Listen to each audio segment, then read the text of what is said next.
It is your Classic Metal Show right here on the ClassicMetalShow.com. That is Don Dokken from his Up From the Ashes release with Stay. And kicking off the show tonight, we heard Mr. Big with Colorado Bulldog. And the Bulldog coming to the mic is my good friend and partner, Chris Aiken. What's going on, Chris? What is up, sir? How are we doing? Well, it is Memorial Day weekend, and we're here to celebrate the Memorial Day in fine fashion. Bring you the show that we bring you every Saturday. Yes, that's correct. Well, I cannot believe that we're already 5 months, almost 5 months through this new year already. I know, it's insane, dude. It's like, it really feels like we just came back from break, doesn't it? It does. And, the thing is that we had such a harsh, cold snap back in the wintertime that it just seemed like that happened just a few weeks ago. And now we're here on the cusp of June. I know. This year has, I swear to God, it's like it's kind of like the closer you get to death, the quicker you start edging toward it. It just seems like the years are just flying by, man. I mean, it's been 8 months since I was in a store. It feels like just yesterday. Well, I remember back in the end of January when we had that like negative 30 degree below zero. Right. And I swear it was like just a few weeks ago. I know. It's crazy. And part of that might be because it has been like that. The weather's been so jacked up for the last like 2 months where, it's 40, it's 80, it's 20, it's 50. It's really been kind of jacked up to where maybe it seems like we're going fast because all of a sudden we're into like good weather now after a long stretch of shit. Well, I don't know if we're into good weather yet. I mean, I see in the forecast, at least here, through the next 5 days, it's supposed to storm and rain.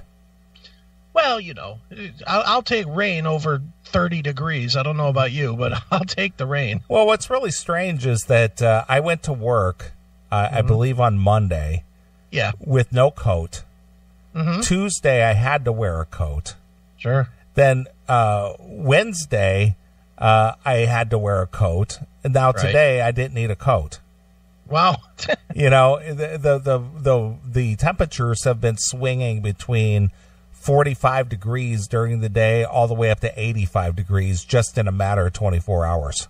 Oh, I know. It's in my unique environment, it's been that thing of opening the door and kind of waiting a minute to see, can I leave it open or do I need to stay shut in for the day or what have you? But today was actually pretty nice. Yesterday was nice. Tuesday was a little cold, I think. I don't know. I can't remember, dude. I'm happy to be here today. Yeah, I hear you. Well, isn't it funny also how the weather consumes so much of your time in discussion? I know. It's something we deal with every single day, but yet we talk about the weather. Yeah, like we're gonna fucking change it, right? Yeah.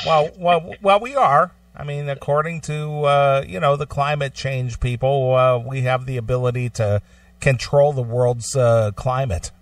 Well, somebody better ring up the fine folks over at Harp and tell them 75 and sunny. That's what we want. Exactly. Well, anyway, here we are, Memorial Day weekend, and I started the show off there with some Mr. Big featuring our good friend Eric Martin on lead vocal. Right. And then our good friend Don Dokken with something from a solo release, Up From the Ashes from 1990. Mm-hmm. Well, there's going to be an acoustic show with Don, Jack Russell of Great White, Eric Martin of Mr. Big, and Kip Winger of the band Winger. Okay. And they're doing an acoustic show in September in a place called Beaver Dam, Kentucky, of all places. Beaver Dam, Kentucky? Beaver Dam, Kentucky. Yeah. Well, which I had to laugh about that because, I mean, I know where it is because when I used to drive a truck way back in the early part of the 90s, I used to live in Louisville, Kentucky. Sure. And this beaver dam is kind of down in the kind of the central part of Kentucky, going down toward Paducah, toward Louisville, down that way. And it's just like, what promoter all of a sudden decided that they wanted 4 frontmen from, prominent 80s bands to come down there and do an acoustic show? So it's a one-off? It's not like part of a tour? I don't think it's a tour. I think it's just a one-off. It's got to be some 80s metal guy that just can't afford any of them by themselves. Yeah. So he's just, one of these promoter guys that we constantly read about going broke, that's going to be like, I'm just going to get 4 of my favorites, and they're all going to come into my place here at the Boot Scoot. Right. What's the name of the place? Right. Let me find it here. It's the Beaver Dam Amphitheater. Oh, the Beaver Dam Amphitheater. Yeah, built actual beavers. Yeah. It announces a big rock show. Oh, my God. A big rock show. A big one. Yeah. Beaver Dam Amphitheater has announced a new rock concert, the Big Dam Acoustic Rock Show. Oh, boy. Is coming on Saturday, September 7th in 2019. Oh, my goodness. Some amazing lead vocalists will take the stage for one big show. Big, giant, huge. Right. Well, for that area, this is huge. It probably is. Don Dokken of Dokken, Kip Winger of Winger, Jack Russell of Jack Russell's Great White, and Eric Martin of Mr. Big will perform all the hits we know and love. All of them. All of them. It's going to be a long night. Yes. I know a lot of hits. Heath Eric with Beaver Dam Amphitheater stated, "We wanted to add something a little different this year and do something special." Yeah, we did, buddy. We wanted something very special down here at the Beaver Dam Amphitheater. We're bringing in these 4 iconic rock singers, and each will perform a full acoustic set. Some will perform with accompaniments. Oh, good. However, make no mistake, this night will indeed rock. It's going to be a big one here for Beaver Dam, let me just tell you. I'm going to be right there singing along with Eric Martin just to be the next to be with you. Exactly. Fans will get to experience all the hits like never before and get up and close and personal with Don, Kip, Jack, and Eric. Wow, and a free straw hat if you buy your tickets now. Right. This is going to be a super cool night at the Dam with these 4 artists at a very affordable ticket price. Spittoons at the end of every aisle for you tobacco chewers. So so you want to hear the pricing? Oh, I gotta hear this. All right. $5? Well, no. Gold Circle with meet and greet. Ooh. What's that worth to you? $600. There's only 100 of them. 600. No. I think you'll be pleasantly surprised. $100. Nope. More or less? Less. Less than 100? Yes. $50. Yep. $49.50. All right. Now, and you get to meet the bands or the guys? Gold Circle with meet and greet. So does that include your ticket? That's your Gold Circle seating with meet and greet for $49.50. All right. So I'm going to officially stop fucking with this guy and applaud him. Bravo. Not fucking the fans. $50 to meet your rock star guys, even if they don't play, is fair. Right. That's a fair price. Yeah. All right, good for him. Gold Circle with no meet and greet. Okay. $39.50. All right, that's not terrible either. So it's $10 to meet 4 dudes. Yeah, that ain't bad. That's $2.50 a piece. Yeah. I'm sure Don's going to hate that.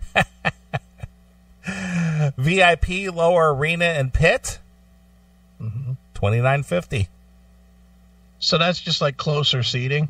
Lower arena. That's not, that's not in the upper nosebleed section, wherever that is.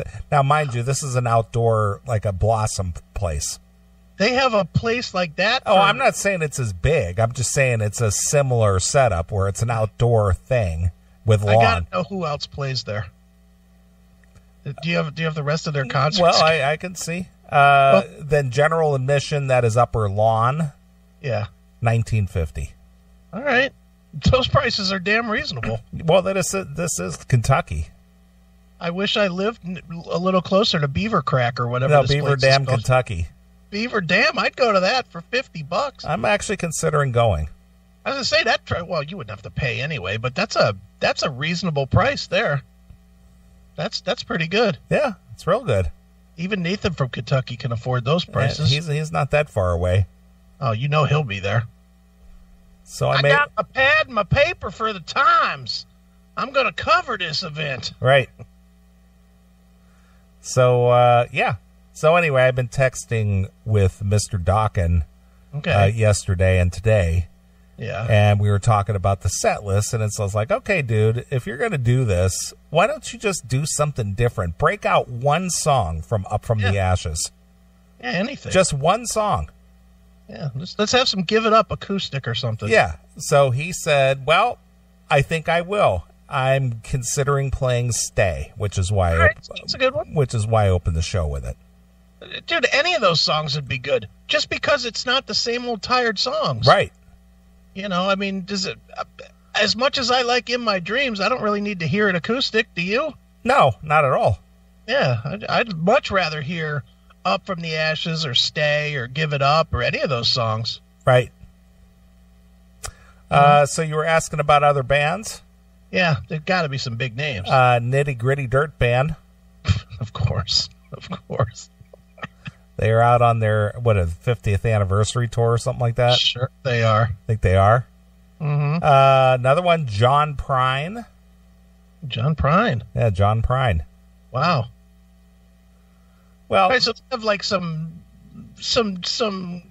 known notoriety acts. They do. They have a few names out there. Yeah, I mean it's not the Beaver Falls, blues band or something. Okay. Let's see here. 80s rock bands coming to the Beaver Dam Amphitheater. All right. Shows a video. Let me see. It's Firehouse. Could be. Probably is. I don't know. Let's see here. Skid Row. Oh, well. Now we're talking. Great White.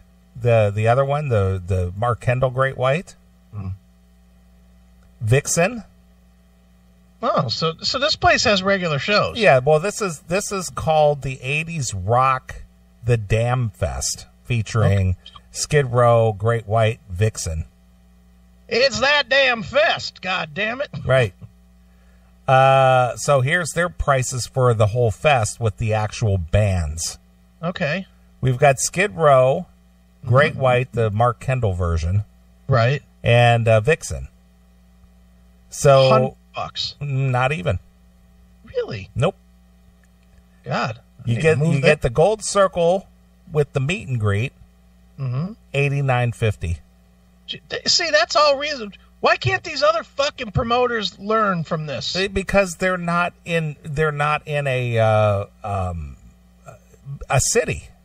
Yeah, but still, you would think that they would charge more because people are so unused to getting anything of talent there. Yeah, but these are blue collar people that work out in, bumfuck Egypt. Yeah, and maybe promoters are starting to learn because I know I bought a couple of Queensryche tickets this week because they're playing at the MGM. Okay. And they really were pretty reasonable. They were $50 a ticket. Okay. For Queensryche, that's pretty reasonable. That's not bad. Yeah, that's not awful. And they're sixth row. They're not. It's not like they're shit seats. They're in the sixth row for $50. So, I thought that was fairly reasonable, and that's why I bought them because it was reasonable and it wasn't so bad that I felt the need to make a phone call to say, "Can you get me on the list with a +1?" So yeah, maybe some of these promoters for some of these shows are finally getting their head out of their ass, right? Because that's reasonable, $80. Yeah, $89.50. That's with the meet and greet. Yeah, that's not bad. VIP section $45.50. Again, not bad. And general admission $35.50. Mm-hmm. See, that's payable, don't you think? Yes, very much so. That's within the scope of what I think I'd be willing to spend. Okay. Then we've got Martina McBride. 300 here at the Beaver. But that's another name act coming in. Right. Charlie Daniels Band. All right. Yeah, so they're getting some talent down there. They got some. Yeah. It's obviously a country influenced place. Of course.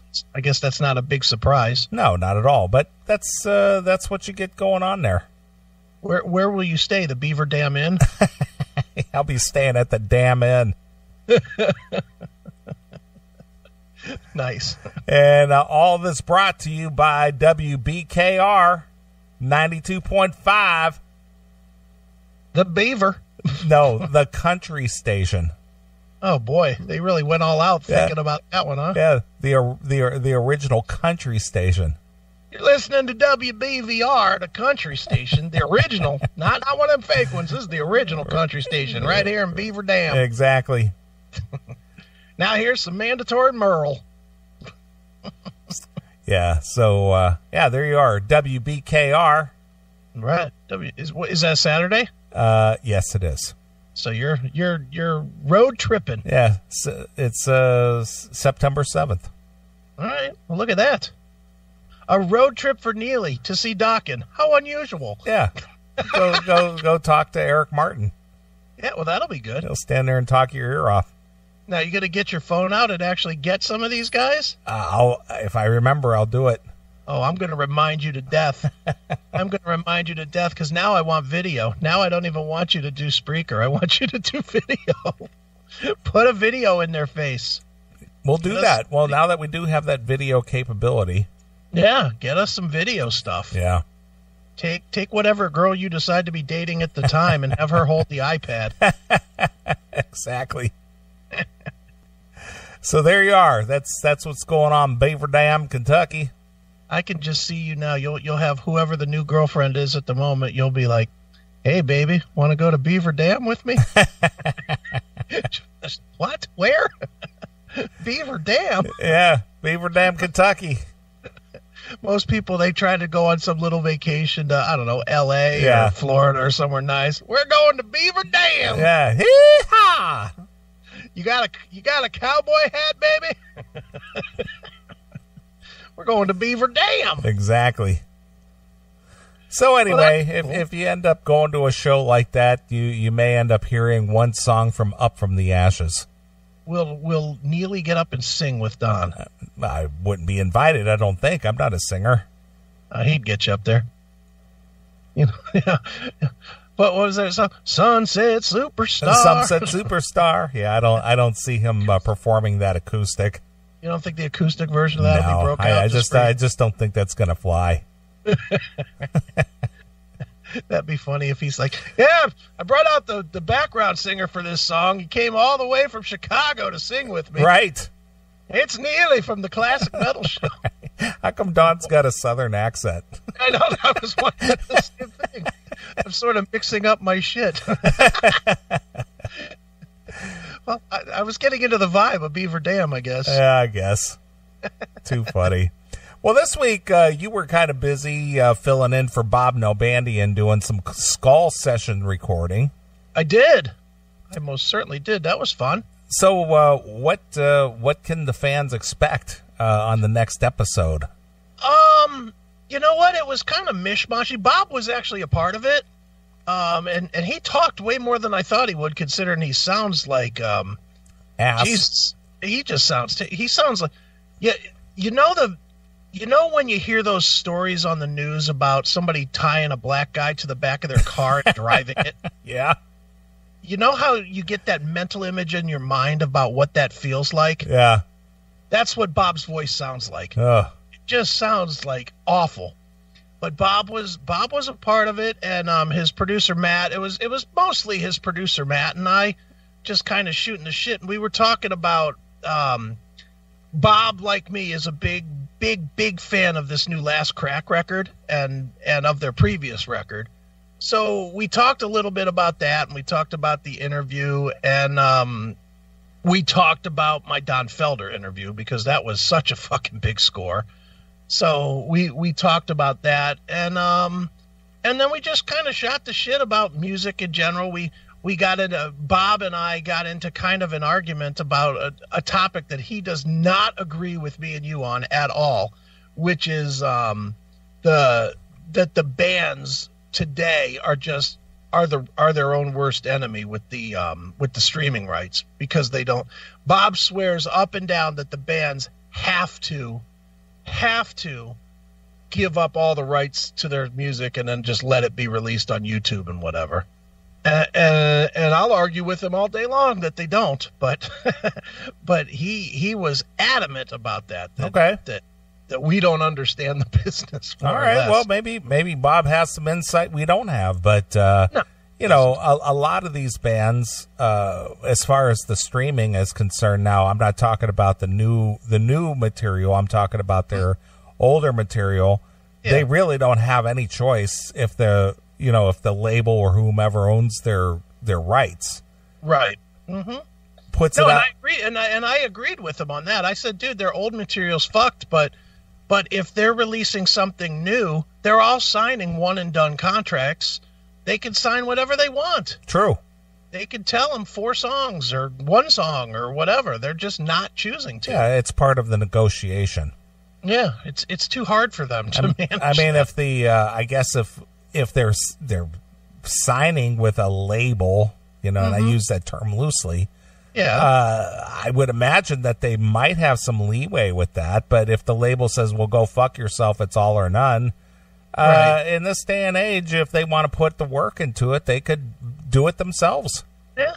Well, and I was even saying, because Bob was like, well, the bands or the labels all are kind of in cahoots with like Spotify and whatever. And I believe that. I do believe that they all kind of have signed deals with the streaming services as well. I do believe that.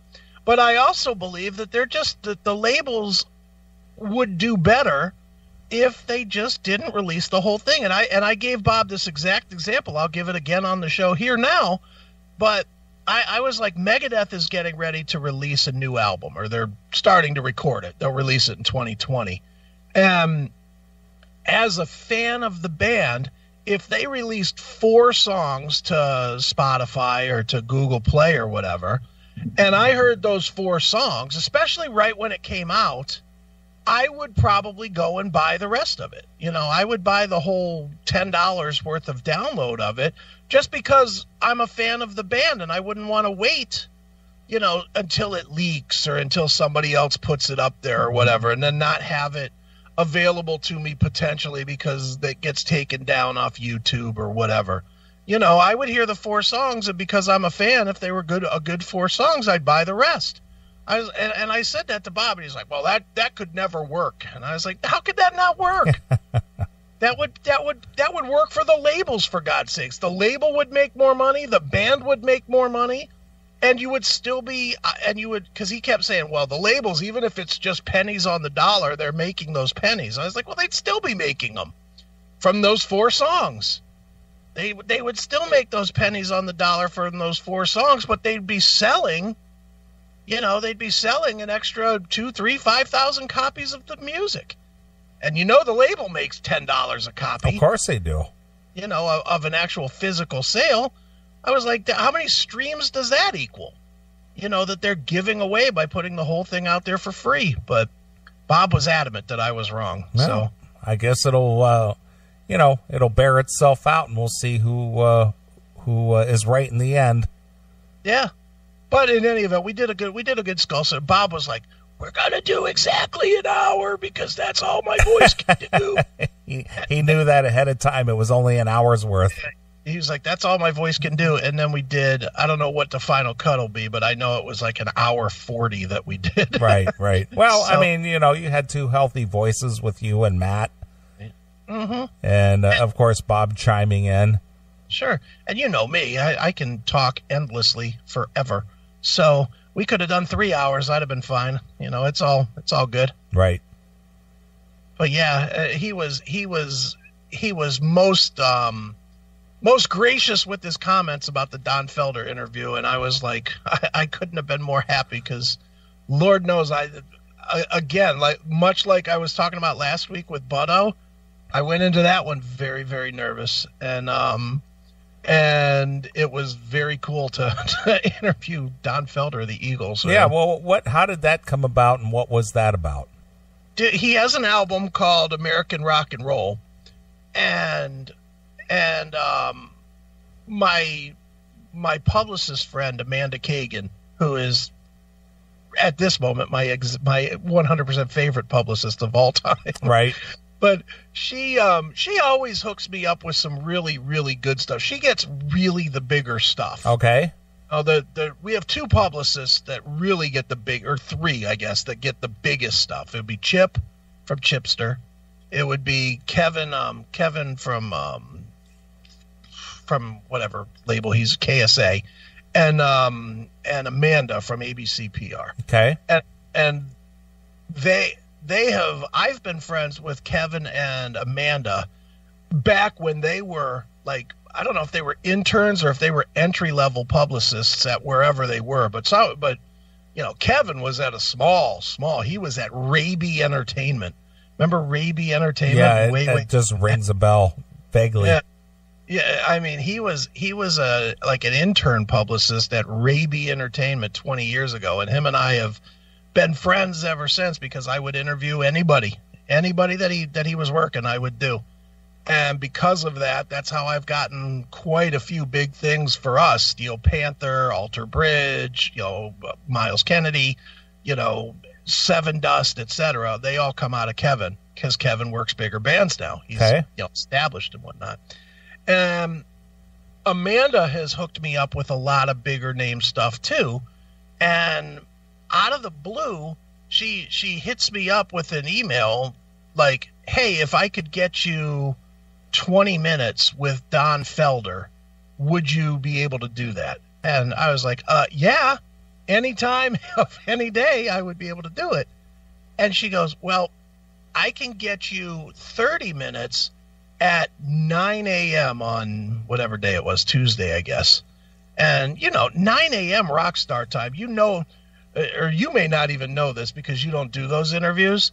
When you get an interview booked at 9 a.m., that is about an 80-20 to not happen. Okay. It's booked. Because rock stars do not even understand that 9 a.m. is a real time. Yeah, well, I understand. The guys who've lived their life on the road. Yeah. To hit stage at 8, that's noon their time. Yeah, exactly. That's middle of their day. So 9 a.m., that is like 3:30 in the morning their time. It's just not their normal. But I was like, what the fuck? Why not? So I was like, yeah, Don Felder, I'll get up and make sure I'm up early and awake and whatever for that interview. And sure as shit, 9:01, the phone rang. I was like, oh, Don fucking Felder's on the phone. and I know for a lot of people that may not be the home run. That it's not Don Henley, I guess. Yeah. But I mean, the guy wrote Hotel California. It's the number one, number two, number three. Pick one of them. It's in the top 3 all time of guitar solos in any poll you read. And he played on the number 1 album of all time, the Eagles' Greatest Hits, and he wrote most of those songs. So for me, Don Felder was absolutely a gigantic score. And then he couldn't have been cooler. He was really, really cool. I didn't ask him a bunch of Eagles questions. I just asked him, I kind of stuck to the topic, which was the new record. And, for people that don't know, he does sort of have a classic metal history. Mm-hmm. He wrote the soundtrack or at least pieces of the soundtrack for the heavy metal soundtrack. Right. And he has 2 songs on there. And even on this new record that he has, American Rock and Roll, Slash played on it, and Richie Sambora played on it, and Joe Satriani played on it, and Sammy Hagar sings on it, and so he had it had enough crossover to where it made sense for me to do the interview. But please, if he was doing a goddamn jazz album, I'd have been talking to him. I don't care. It's Don Henley or Don Felder, right? So was really strong. I used every last second that I had available to me, and did a nice, I think it's 26 or 27 minutes with Don Felder. It was great, man. Yeah. Isn't it funny that that a guy who more or less had one of the, he was one of the biggest influences in the music catalog of the Eagles, that he's not in the band. Yeah, and it's very clear that whatever their problem is, it's still ugly, because he absolutely took a dig at Don Henley in my interview. Well, didn't they, like, their last gig that they played before they basically broke up? Yeah. Weren't they, like, threatening each other on stage, like, I'm going to punch you out after the show type thing? Wasn't that the deal or something? I think that is the deal, that Felder just did not get along with Don and with Glenn Frey at all. And they said, see ya. They broke up. They broke up, but when they came back, he didn't get called back. Yeah, well, yeah, that's the whole thing. I think they brought in, Timothy B. Schmidt or something? Well, he was already there. They brought in the original guy. At least I know that's who's been touring with them for the last 10 years or so, is like that, whoever that bald guy is. I don't know his name, but he's like the original guitar player before Felder. Okay. Like the 60s. And he's out there playing with them, but they should have him out there. I mean, honestly, if there's any way that he could be out there, he should be out there. I mean, it's especially without Glenn Frey now, because now it's starting to piecemeal. Now it's Glenn Frey's son, and it's this guy that's not Don Felder over on the one side, and Joe Walsh is probably in and out. He's not always the most reliable cat in the world either. Yeah, I found the little quote here. Yeah. At a concert in Long Beach, California for Senator Al Cranston on July 31st of 1980, known as the Long Night at Wrong Beach, things hit a breaking point when the animosity between Felder and Frey boiled over before the show began, after Felder said, "You're welcome, I guess," to Cranston and his wife, thus offending Frey. He angrily confronted Felder, and the pair began threatening beatings throughout the show. Felder recalls Frey telling him during Best of My Love, "I'm going to kick your ass when we get off stage." After the concert, Felder smashed, according to Frey, Felder's cheapest guitar, and Eagles disbanded shortly after. Jesus. But Don Felder still stands. Yeah. And, Glenn Frey, 6 feet under. So I guess we know who won that battle. Yeah. It's karma. Karma, bitch. Dude, what was so ironic to me doing this interview with Felder was, and if you listen to it, you'll hear it. He just talks about, I emailed Richie, and Richie said that he would be in, so I just jumped on a plane and I flew to wherever Richie lives, and he has a studio at his house, and we recorded here, and then I talked to Slash, and then I flew out to where he was, and I did that.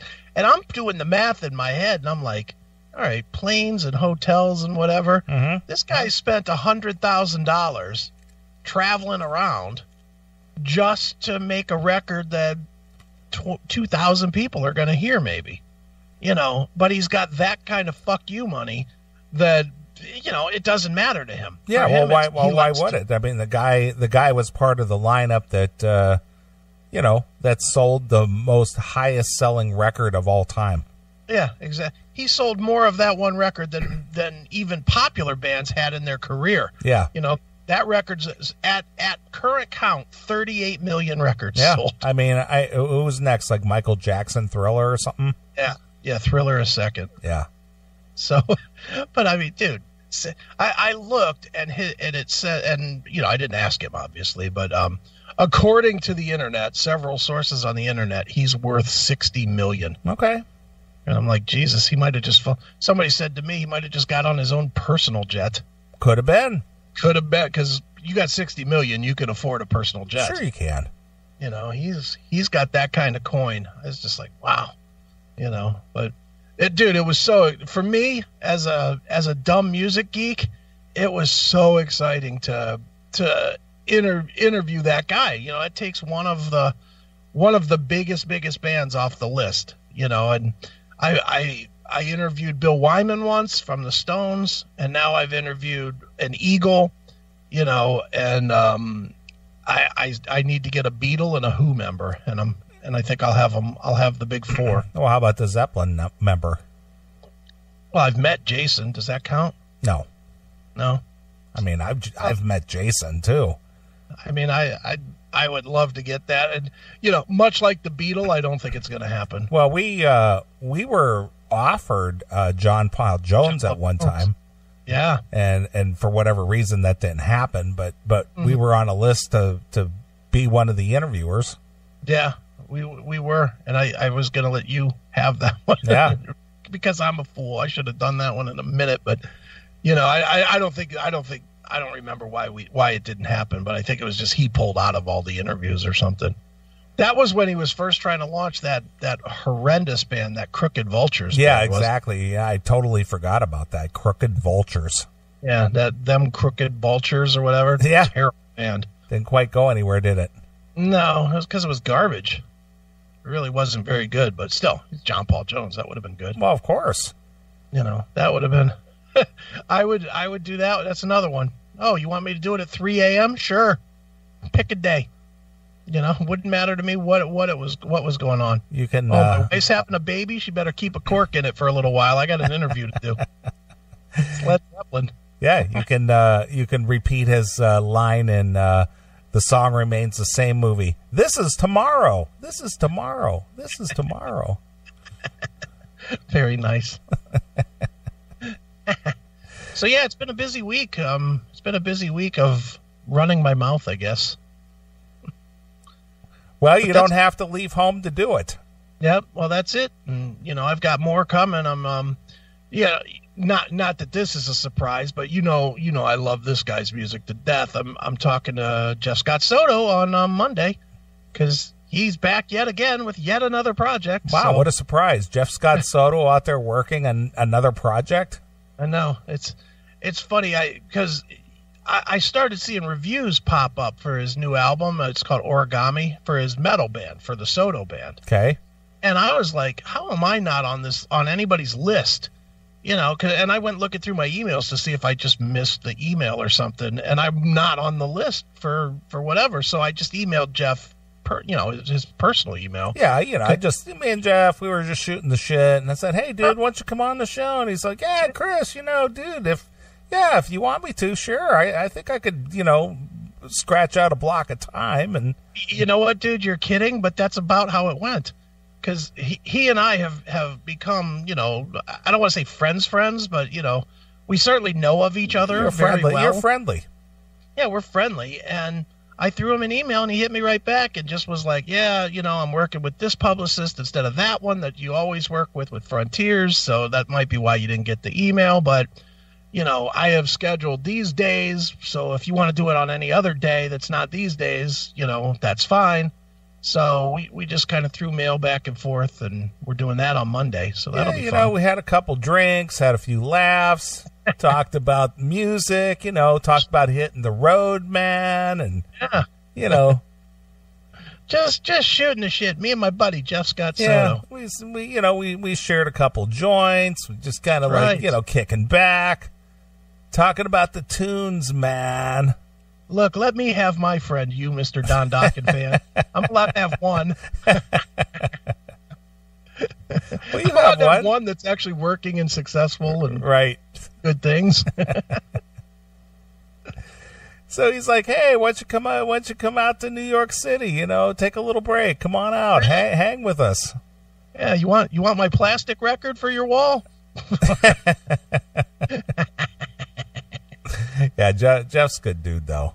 He is. I like Jeff a lot. I like interviewing him. I mean, I've been in part of 2 or 3 interviews with him over the years, and he's a real chill guy.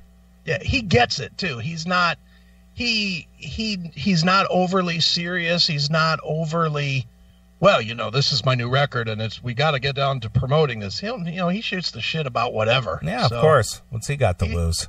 Yeah, nothing. But I couldn't be happier for him that that Sons of Apollo took off. I mean, that project did pretty well, and it did good. I know it did good numbers touring, and it did pretty good numbers, as far as sales, because they're already recording a second record. They're striking while the iron is hot. So it must have done pretty well, because, those guys are all busy,